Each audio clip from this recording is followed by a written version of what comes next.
ఇప్పుడున్న యూత్‌కి ఫోన్‌లు, వాట్సాప్‌లు, టెలిగ్రాములు లేకపోతే రకరకాల ప్లాట్‌ఫార్మ్‌లు ఉన్నాయి గాబట్టి, అసల కమ్యూనికేషన్ సిస్టమ్ ఇదివరకు ఎట్లుందో తెలీదు.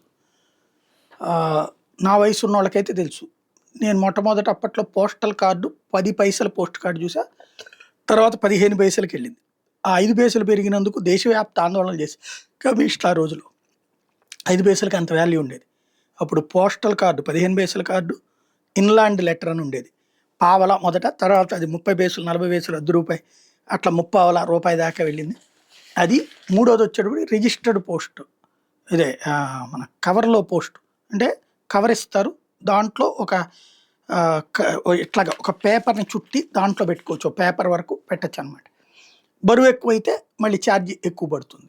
అట్లాగా ఒకటి ఉండేది. కవర్‌లో మనం ఏదైనా పేపర్‌లో రాసి కవర్‌లో పెట్టేసి అతికిచ్చేయడం అనమాట.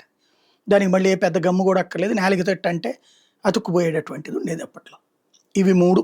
టెలిగ్రామ్ అనేటటువంటిది మ్యాటర్ రాసిస్తే ఇన్ని అక్షరానికి ఇంత అని చెప్పి డబ్బులు తీసుకునేవాళ్ళు. అది అవతల మన ఇళ్ళ దగ్గరికెళ్తదనమాట. ఈ 4 సిస్టమ్స్ ఉండేయి. ఆ తర్వాతన పోస్టల్ డిపార్ట్‌మెంట్ రకరకాల మలుపులు తిరిగింది.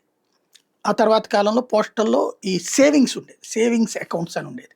ఇంటికొచ్చి డబ్బులు కట్టి కిడ్డీ బ్యాంక్ అని ఒకటి, సేవింగ్స్ అకౌంట్స్ అనేటటువంటిది ఒకటి నడిచేదనమాట.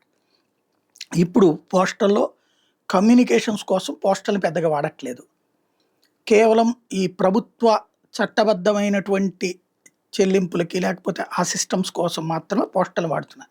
సాధారణ పౌరులు కొరియర్ల మీదకి వెళ్ళిపోయారు.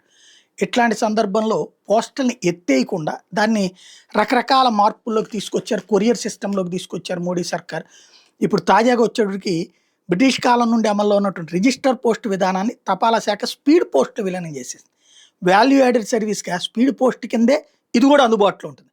అట్లాగే దేశవ్యాప్తంగా ఒకే టారిఫ్‌ను రూపొందించింది. ఓటీపీ ఆధారిత డెలివరీ అనే కొత్త సర్వీస్ తీసుకొచ్చింది.